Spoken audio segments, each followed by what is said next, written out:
Ainsi donc, les parents de Jésus le portèrent à Jérusalem pour le présenter au Seigneur.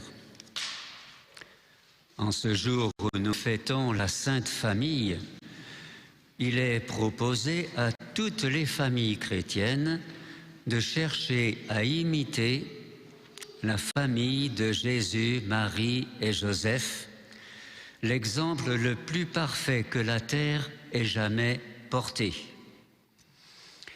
Avant même la venue du Messie, ceux qui étaient habités par la sagesse de Dieu avaient déjà donné des conseils judicieux sur la vie de famille.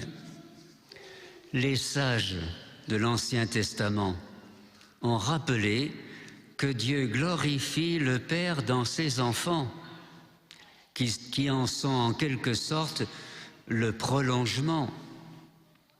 Quant à la mère, il est écrit que le Seigneur renforce son autorité sur ses fils, peut-être par crainte d'un excès de tendresse maternelle qui lui ferait abandonner toute l'autorité au Père.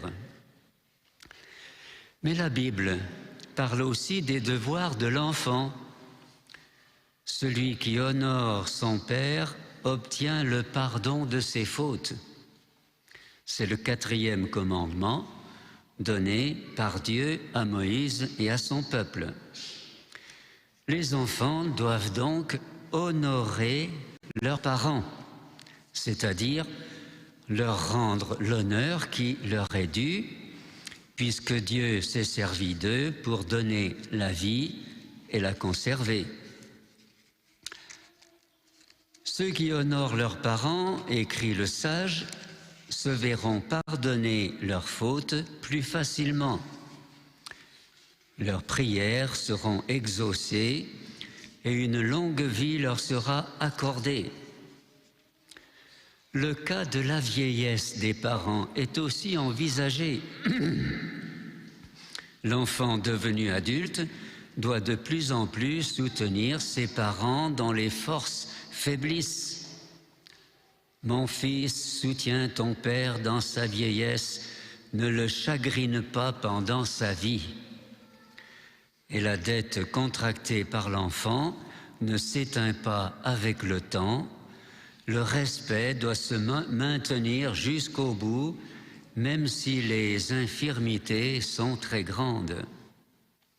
Même si son esprit l'abandonne, sois indulgent, ne méprise pas ton père, toi qui es en pleine force. L'amour des enfants envers leurs parents doit donc se manifester fidèlement, quoi qu'il arrive. Et c'est là que se juge le véritable esprit de famille. Celui qui glorifie sa mère, écrit encore le sage, est comme celui qui amasse un trésor.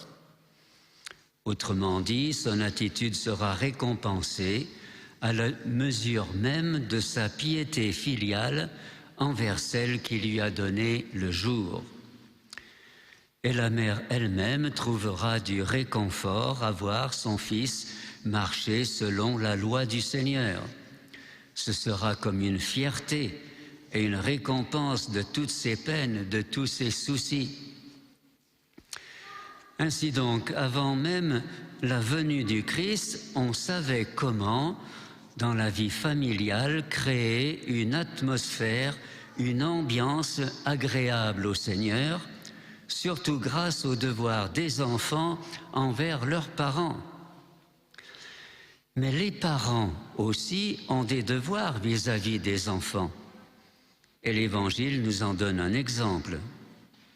Quand arriva le jour fixé par la loi de Moïse pour la purification, les parents de Jésus le portèrent à Jérusalem pour le présenter au Seigneur.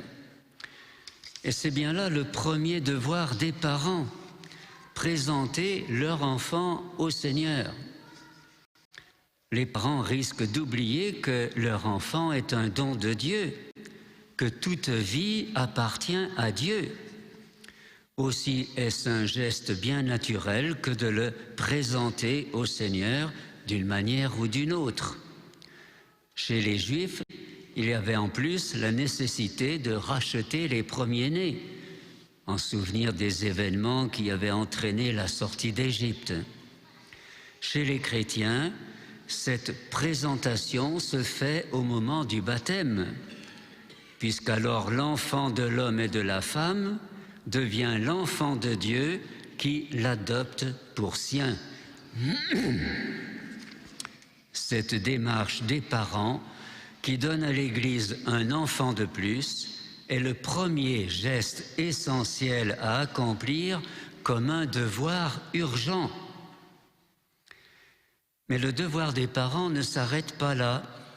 Dès que leur enfant est en âge de comprendre, ils doivent, au sein même de la famille, lui apprendre l'existence de Dieu et la nécessité de lui parler dans la prière. Ils doivent lui donner la possibilité de participer au catéchisme paroissial ou scolaire. Ils doivent suivre la formation religieuse de leur enfant et veiller à ce qu'ils reçoivent dès que possible les sacrements du pardon et de l'Eucharistie. Cet ensemble de devoirs influe sur l'esprit de la famille. Si les préoccupations dont je viens de parler sont vraiment une affaire familiale, c'est chacun des membres qui communiera avec les autres sous le regard approbateur de la Sainte Famille de Jésus, Marie, Joseph. Il y aura comme une émulation réciproque qui fera progresser en chaque famille la connaissance et l'amour du Seigneur. Il existe des parents qui ont su inculquer à leurs enfants un grand respect et une vénération aimante pour Dieu. Il y a aussi des enfants qui ont réussi à ramener leurs parents à Dieu et à une pratique plus régulière grâce au sérieux de leur engagement. Il existe des enfants qui ont su être des témoins véritables auprès de leurs frères ou sœurs plus jeunes, et même parfois plus âgés qu'eux. Il y a encore des familles où l'on fait le soir, Dieu merci, la prière en commun, devant le coin prière. Les parents doivent donc présenter sans cesse leurs enfants au Seigneur, les introduire non plus dans le temple de Jérusalem, bien sûr, mais dans les églises, les chapelles où habite Jésus.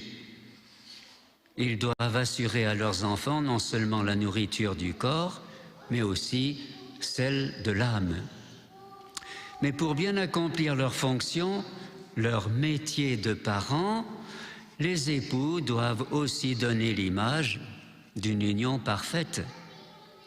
Qu'il nous suffise aujourd'hui de souligner les sages paroles de saint Paul, « Supportez-vous mutuellement et pardonnez si vous avez des reproches à vous faire. Par-dessus tout qu'il y ait l'amour.